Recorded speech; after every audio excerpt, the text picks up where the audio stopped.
Hello everyone.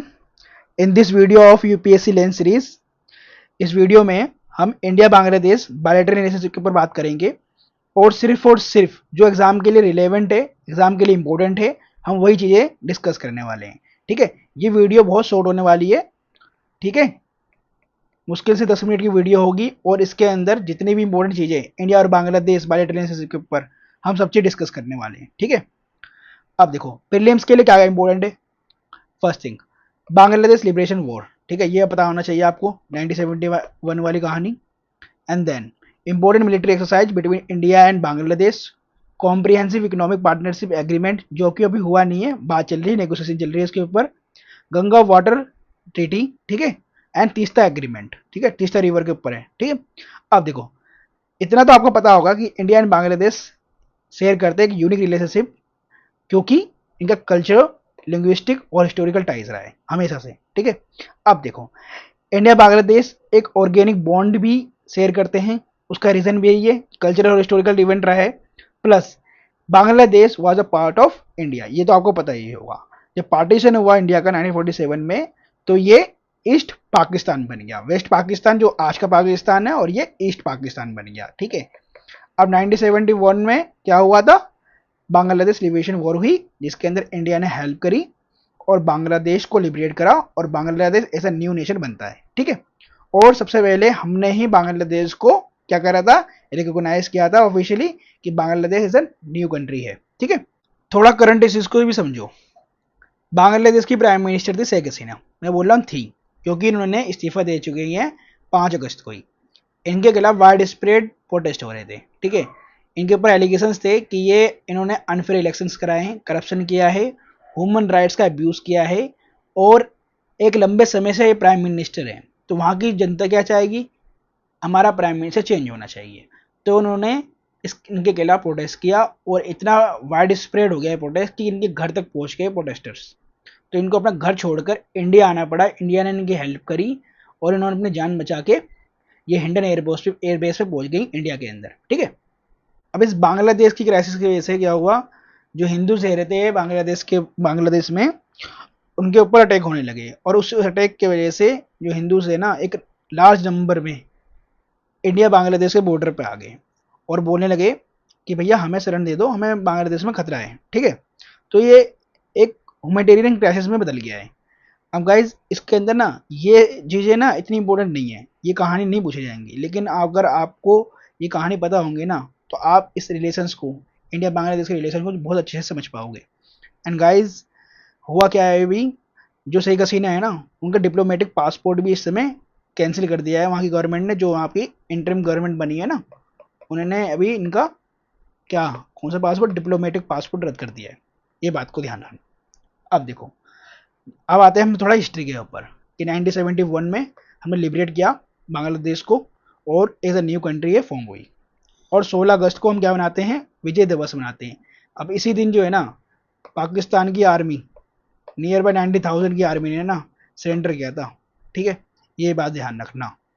अब guys अभी के जो हमारे प्राइम मिनिस्टर हैं, इन्होंने ये बोला है कि जो बायलैटरल रिलेशनशिप है ना हमारा बांग्लादेश से, ये अभी कौन सा अध्याय चल रहा है, तो गोल्डन चैप्टर चल रहा है अभी इंडिया और बांग्लादेश का। ठीक है, गोल्डन चैप्टर मतलब, अब देख लो इनके जो बीच में जो रिलेशन है ना, बहुत तगड़े हैं, बहुत ही अच्छे रिलेशन है इंडिया और बांग्लादेश के। अब देखो इंडिया और बांग्लादेश के रिलेशंस को कैसे इंप्रूव करा जा रहा है। तो पहले तो पीपल टू पीपल कॉन्टैक्ट बनाए जा रहे हैं। ठीक है, हमने 2 पैसेंजर ट्रेन चलाई हैं, एक है मैत्री एक्सप्रेस और एक है बंधन एक्सप्रेस। ठीक है, जो इंडिया और बांग्लादेश को कनेक्ट करती हैं। अब इनके रिवर लिंक के भी जान लो, जो नॉर्थ ईस्ट से कनेक्ट करती हैं। एक है अगरतला और अखौरा रेल लिंक, अगरतला और अखौरा रेल लिंक। ये बात को ध्यान रखना, अगर आता है ना पीएसएस के एग्जाम में क्वेश्चन, तो आपको ये ध्यान रखना है। और ये भी ध्यान रखो अगरतला कहाँ है, त्रिपुरा में, और अखौरा कहाँ है, बांग्लादेश में।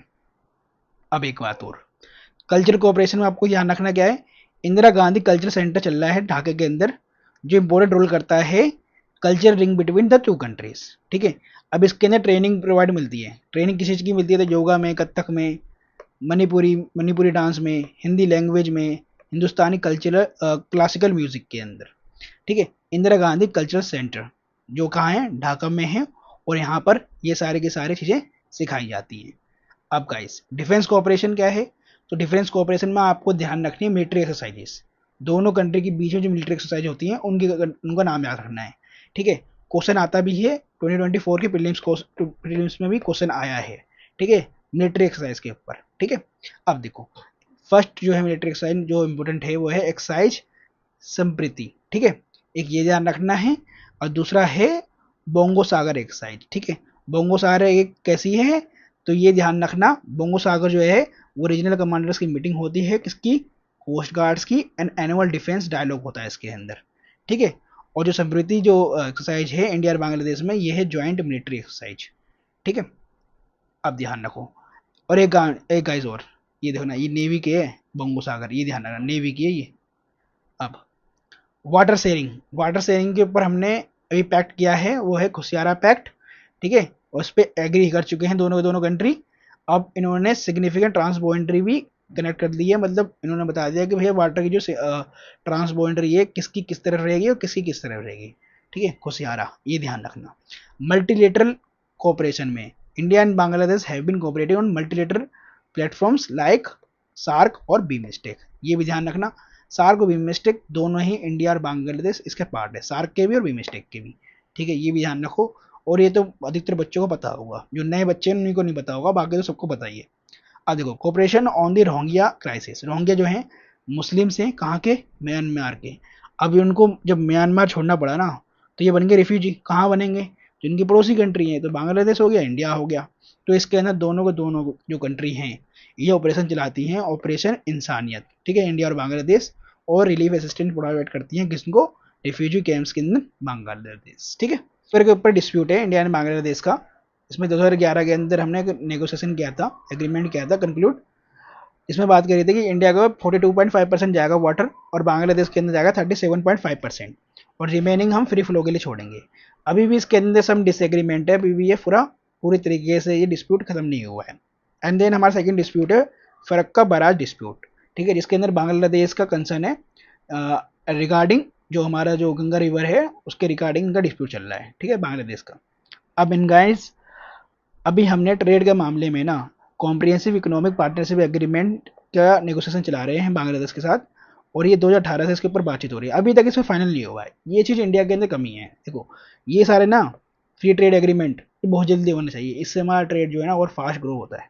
ठीक है, and then Bangladesh is the biggest trade partner of India in the South Asia, ये ध्यान रखना, इसके ऊपर क्वेश्चन बन सकता है पूरा पूरा एग्जाम के लिए। ये भी इंपॉर्टेंट है कि इंडिया और बांग्लादेश कौन कौन से ऑर्गेनाइजेशन के अंदर मेंबर्स हैं। तो एक सार्क है, सेकंड बिमस्टेक है, थर्ड है आईओआरए क्या है? Indian Ocean Rim Association. ठीक है, और फोर्थ हमारा कॉमनवेल्थ नेशंस का, जिसको ब्रिटिश इंडिया वाले वही। एंड गाइस बिना ट्रिक्स के तो मैं वीडियो बनाता ही नहीं, तो यहाँ पे ट्रिक्स क्या है? तो बांग्लादेश कौन कौन से जो इंडिया के स्टेट है उनके साथ बॉर्डर शेयर करता है, तो वो याद कैसे करोगे? तो वो है time AM PM। Time AM PM में देखते हैं ना, तो वैसे ही। तो यहाँ पर T से है हमारा त्रिपुरा, और ME से है हमारा मेघालय, और A से है हमारा असम, और P से है हमारा पश्चिम बंगाल वही वेस्ट बंगाल, और M से हमारा मिजोरम।